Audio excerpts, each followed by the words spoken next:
Welcome to the I Told You So podcast. My name is Dr. Ben Kohl, and I'm your host. I started this podcast because I noticed an erosion in societal discourse and how normal conversations are often fueled by polarization. The I Told You So podcast offers an opportunity for healthy discourse and effective debate. I select topics to discuss and debate with listeners and guests of the I Told You So podcast. Listeners and guests predict what will happen in the future. I track those predictions and announce who predicted accurately when those predictions become true.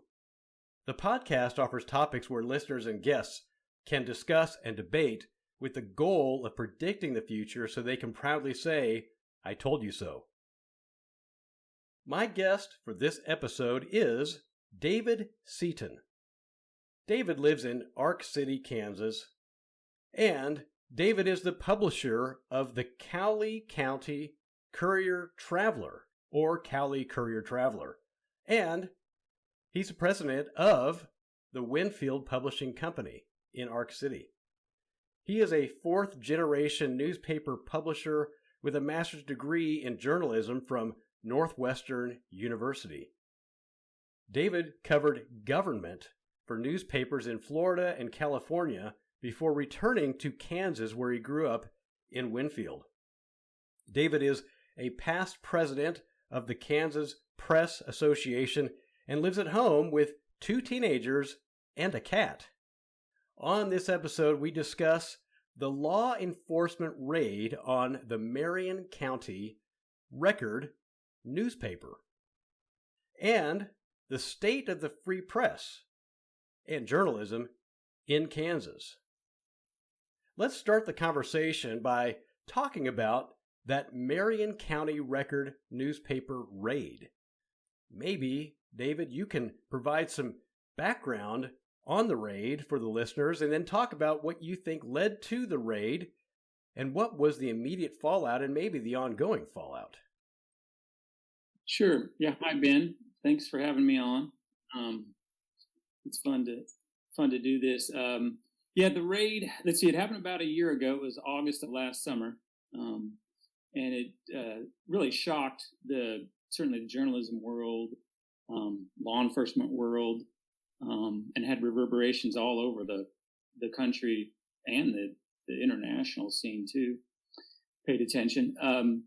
So what happened was the Marion County Police Department, led by their police chief at the time, raided a newspaper there in Marion County, the Record. They got a warrant signed by a judge on the premise that there might have been a crime committed by one of the reporters accessing information in an illegal way. So this is what led the police to go to the newspaper and seize computers, seize records, rifle through stuff. Kind of what you might imagine might happen in somebody's home if there was some kind of warrant for after a drug task force investigation or something, but something you might only think would happen in the old Soviet Union or some kind of autocratic country today. So soon as it happened, word traveled quickly. And I remember sitting at my desk and getting an email, I think, from the Kansas Press Association executive director and almost baffled and then getting regular updates and trying to respond in a way, that the Press Association should in times like this. There's a lot of background. There's a lot of details. There have been lawsuits filed. The case against the newspaper was dropped.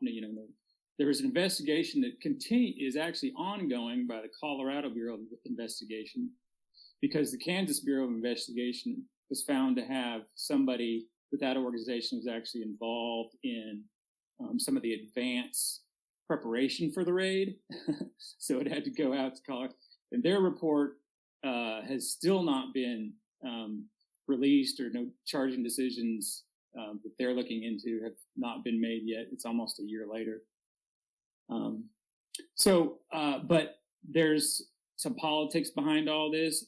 To try to say it concisely, at least what the Marion County Record publisher is alleging is that the city council there in Marion, led by the mayor, was upset and angry with the newspaper for some negative editorials that were written and coverage and things like that, and leveraged the police chief, who also didn't really like the newspaper, to go in and use this claim that they accessed somebody's information, driving record, basically information off of what turned out to be a public website from the state of Kansas, where you can actually go in if you have the proper driver's license information. You can get their records, and that agency has since said this is a public site. But it was used as the police used it as a pretext to raid the newspaper and perhaps get charges going against the newspaper. So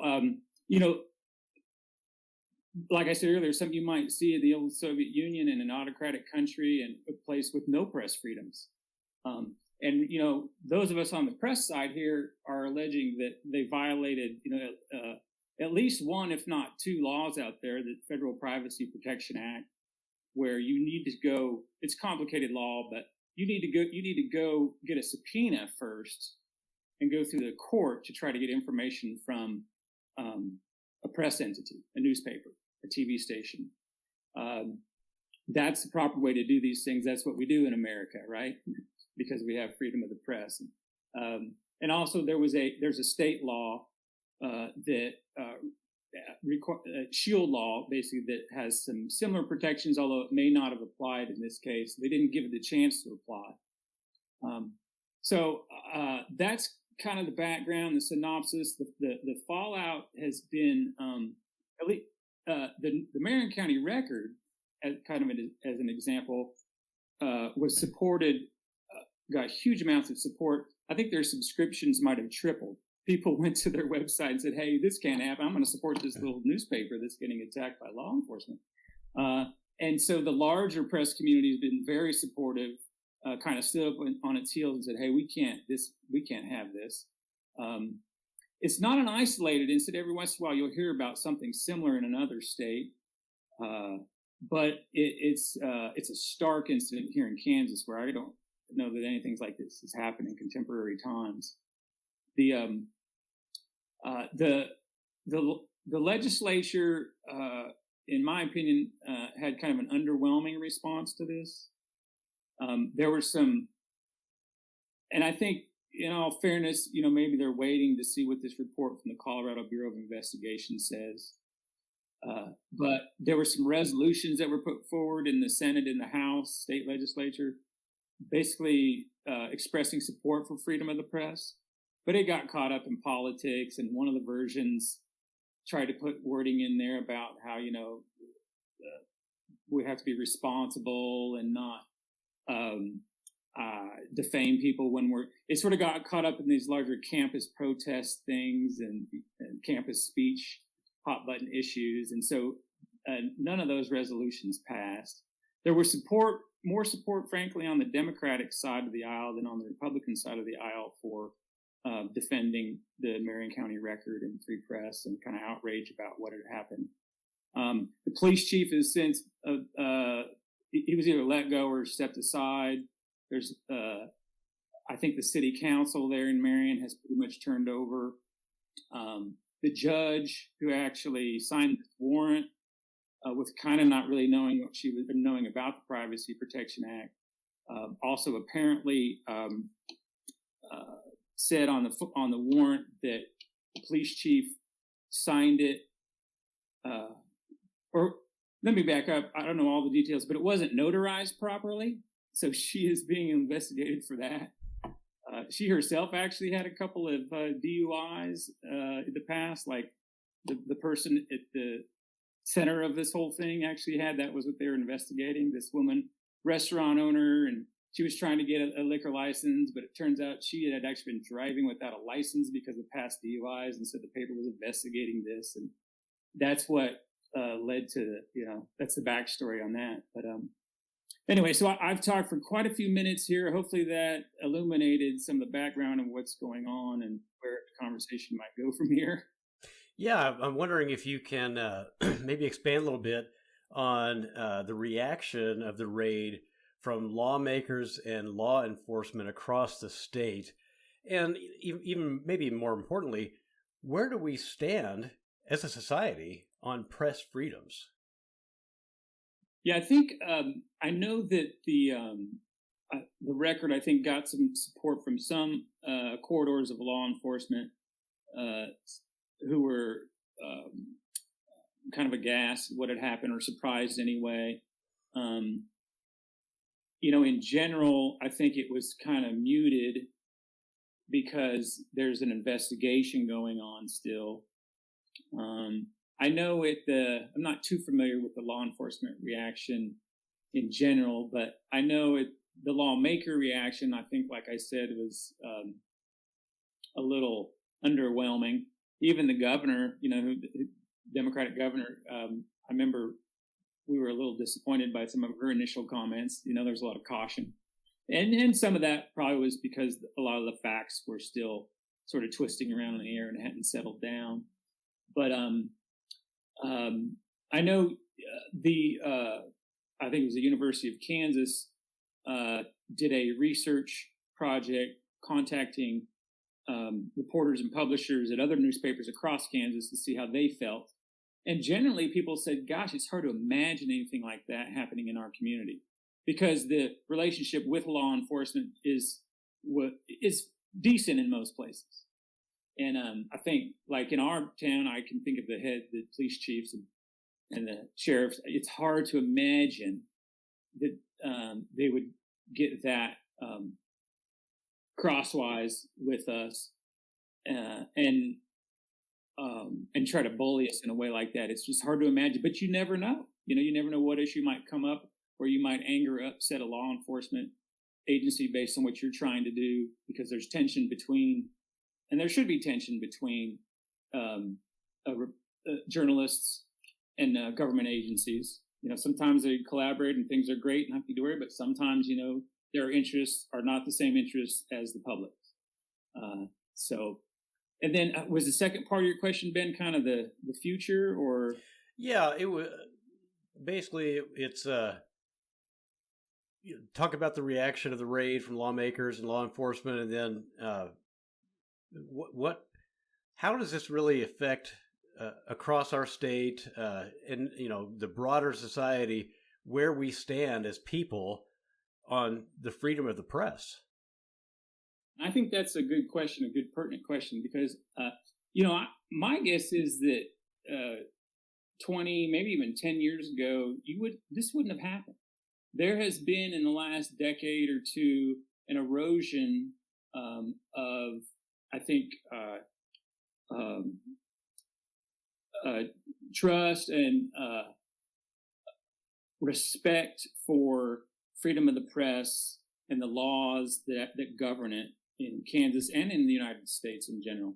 We were just at a Press Association convention, and a open records and transparency expert from the University of Florida spoke to us, and he showed a chart that said basically responsive requests for government records, this was nationwide, has dropped from like 53% down to, I think it was in the 20s, maybe 30% over the past decade or so. Basically saying that the government agencies now are not as responsive to requests from the media or the public, anybody can request records, as they used to be. There's more secrecy, there's more dismissiveness and sort of controlling decisions made by government agencies that, hey, we don't really need to be that responsive. There's not a lot in Kansas. The consequences of violating the Open Records Act are pretty minimal. It's a misdemeanor. And usually what happens is the government agency will be required to have a little training. I can't remember the last time somebody was fined. But it does happen. So that's going on. The media, people don't like the media. That's that big word kind of amalgamous word that, includes everything from,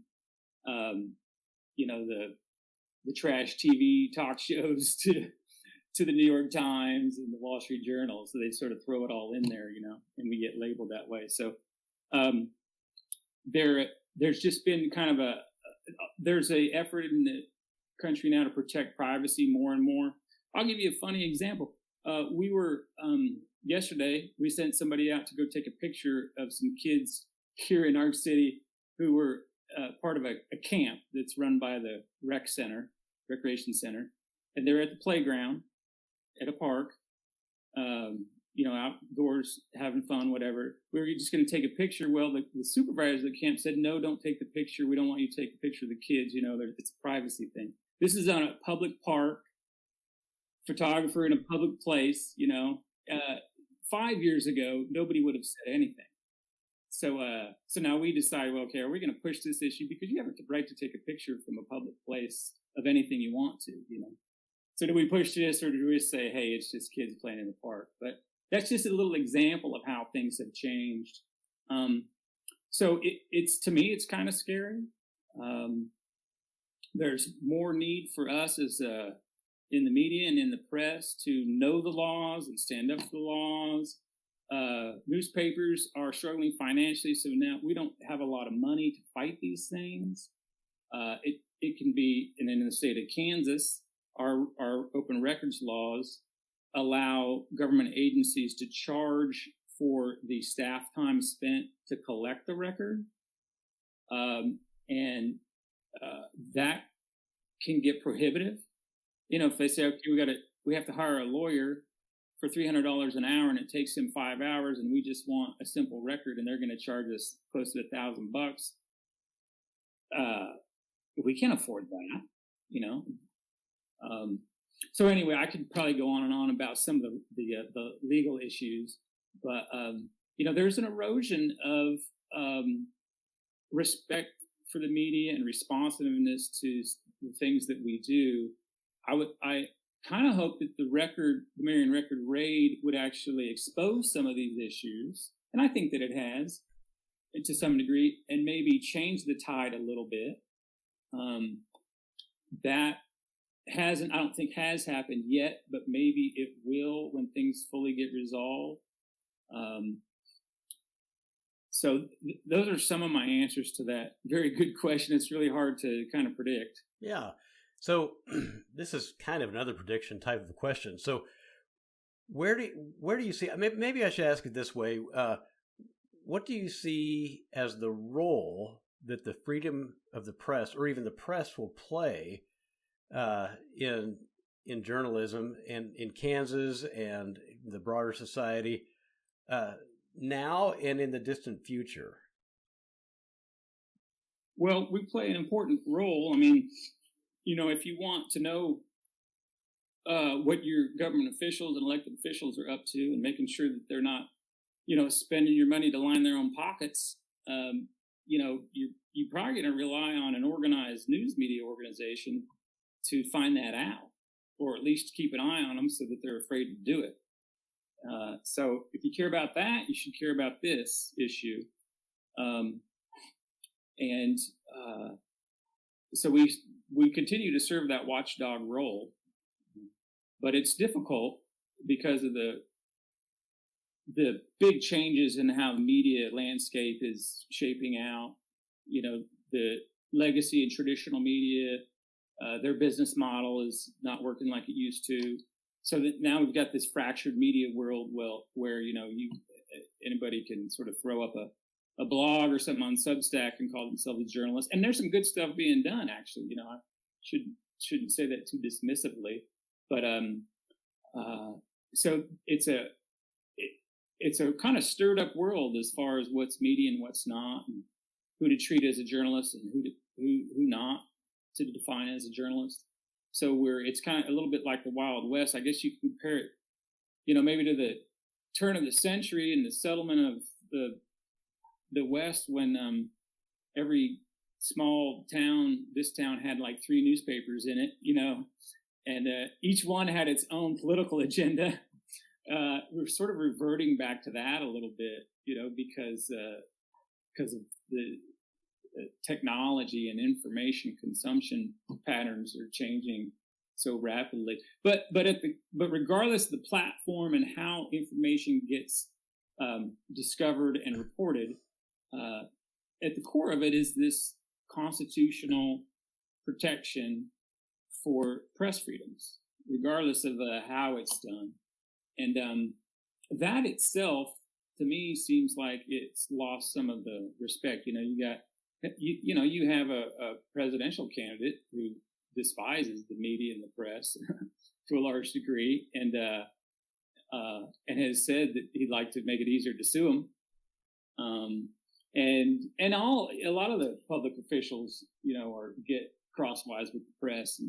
But for the most part, over the centuries, over the decades, they will still say how much and express how much they express the right for us to do what we do. And we need to do it responsibly, for sure. Sometimes we don't. And sometimes we mess up and we lose a little bit of that trust. But I think here in Kansas,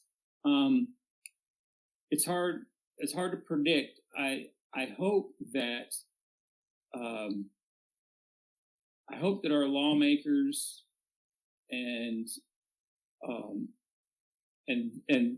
those that they ally with, the public officials, after this raid, can kind of wake up a little bit and say, no, we don't want, I may disagree with, I may not like media, I may not like how they do things, but this is a bridge too far. We've got to strongly condemn things like this. We've got to know our laws and respect those laws. Newspapers in Kansas are a little like Congress. People hate Congress, but then if you ask about their own publication, it's not so bad. So we try to use that to our advantage. You mentioned different platforms, maybe different ways that people receive news, and news reaches the population. So you run a newspaper. What we've been seeing over the past, I would even say decades, several newspapers throwing in the towel, going bankrupt, laying off reporters. And so where do you think the newspaper is going? Is it going to make a comeback? Is it going away? And depending on what you say about that, what other types of media will take over or will be more prominent in the future? Yeah. Well, since it's kind of a prediction podcast, I will predict, it's not hard to predict, that we will continue to see fewer and fewer printed newspapers. But we, as I mentioned, I just got back from the Press Association convention.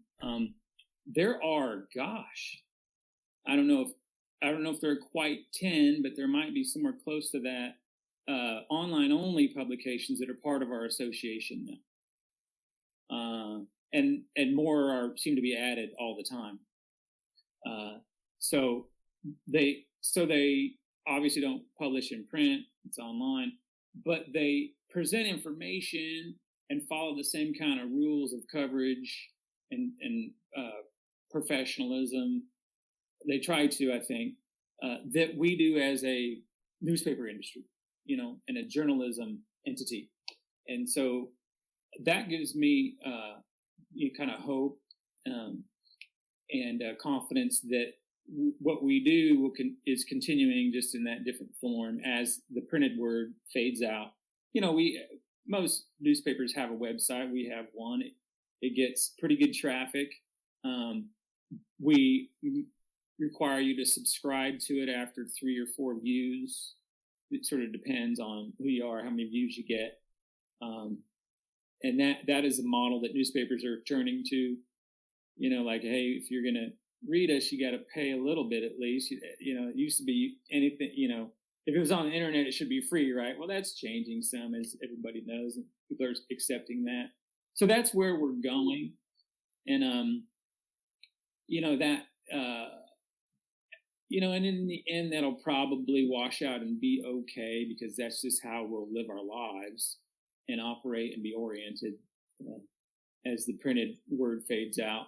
There are some people still, though, who, man, they love to pick up that paper and hold it in their hands and put it in the pet box or whatever. And and we still rely heavily on those folks.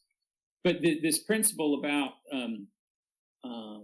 journalism and what we're talking here, watchdog journalism, that can continue in no matter what the technology, and should.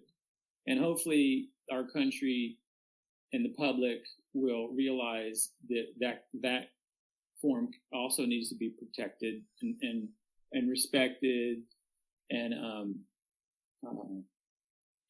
read, like we do now. And so I think in that sense, I'm fairly hopeful. There's a in Hutchinson, there's a 17-year-old high school student who started an online newspaper, and that thing's not bad.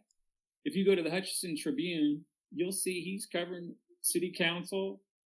They got a section on culture, community events, education, some business stuff. He's hired contract workers. I mean, it's mind-boggling how, at that age, how sophisticated he is and what he's doing. So that's pretty encouraging. So I feel like I went all over the place with that answer. No, I really appreciate it. Love the comments. Love the perspective that you bring, too, especially with the experience you have over all those years covering government, back in the states of Florida and California, and then running your newspaper now and being so well connected to your community and just having such great knowledge. And I appreciate the backstory of the Marion County record raid, because I think that helps us, even though that's not necessarily about the future. It helps to set a foundation and a background for why the future of the freedom of the press is so important. So I really appreciate that. So David, thanks so much for being a guest on the I Told You So podcast. So if listeners would like to learn more or would like to follow up with David, David, do you have a way for them to get a hold of you? Maybe they can contact the newspaper, or you have an email address? Yeah, my email address is D.A. Seaton, that's my last name, Seaton, at ctnewsonline.com.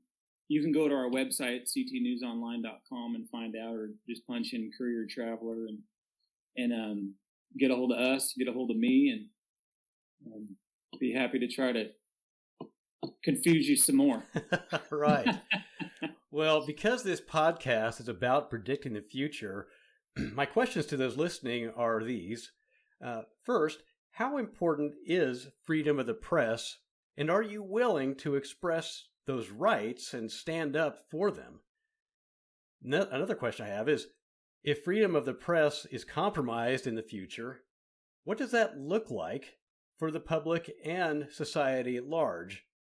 And how willing are you to support views that you may not agree with in order to continue to live in a pluralistic and democratic society? So let me know. You can text or call me at 1-785-473-3721 or send an email message to me at ITYS at BenKohlITYS.com. That's ITYS at BenKohlITYS.com, or post on any of my social media channels. I ask you to simply go to the I Told You So podcast website at BenKohlITYS.com. That's all one word, BenKohlITYS.com. You can go there to connect and get your own I Told You So items at the merchandise link. If you order quickly, you can maybe get a shirt or coffee mug or a hat for your dad for Father's Day, which is coming up Saturday, by the way. But you can choose some shirts or hoodies or hats or coffee mugs or lots of other items. So the I Told You So podcast is a space for healthy discourse and effective debate with the goal of predicting the future, so you can proudly say, I told you so. Also, if your business or organization is interested in advertising on the I Told You So podcast, please let me know that too. So thanks for tuning in to the I Told You So podcast, and thanks again to my guest, David Seaton. Followers of the podcast are very important, so please follow, like, subscribe, leave a comment, Give a high rating and share with your friends. I'm your host, Dr. Ben Kohl, and I hope to hear from you soon.